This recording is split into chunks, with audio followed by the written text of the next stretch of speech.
ایک چھوٹے سے گاؤں میں عائشہ نام کی ایک لڑکی رہتی تھی۔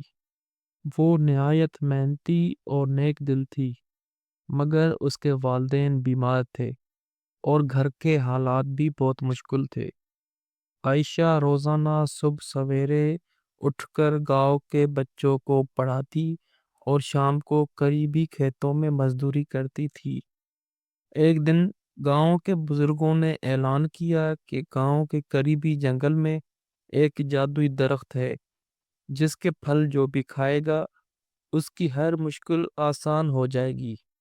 مگر درخت تک پہنچنا آسان نہیں تھا، کیونکہ جنگل میں خطرناک جانور اور کانٹے دار پودے تھے۔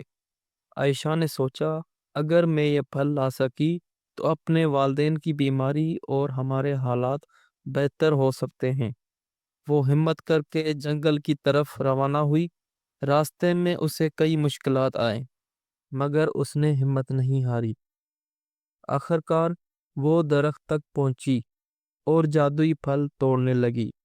اچانک ایک لومڑی آ گئی جو زخمی نظر آ رہی تھی۔ عائشہ نے لومڑی کی مدد کی اور اسے زخمی پاؤں پر پٹی باندھی۔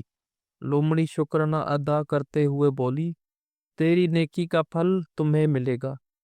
عائشہ پھل لے کر گھر پہنچی۔ جیسے ہی اس نے پھل اپنے والدین کو دیا، ان کی صحت بہتر ہونے لگی اور گھر کے حالات بھی ٹھیک ہونے لگے۔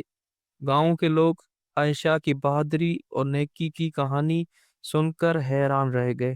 عائشہ نے سیکھا کہ نیکی اور صبر ہمیشہ اچھا پھل دیتے ہیں اور کبھی بھی مشکلات سے ہار نہیں ماننی چاہیے۔ اس کی مثال گاؤں کے بچوں کے لیے مشعل راہ بن گئی۔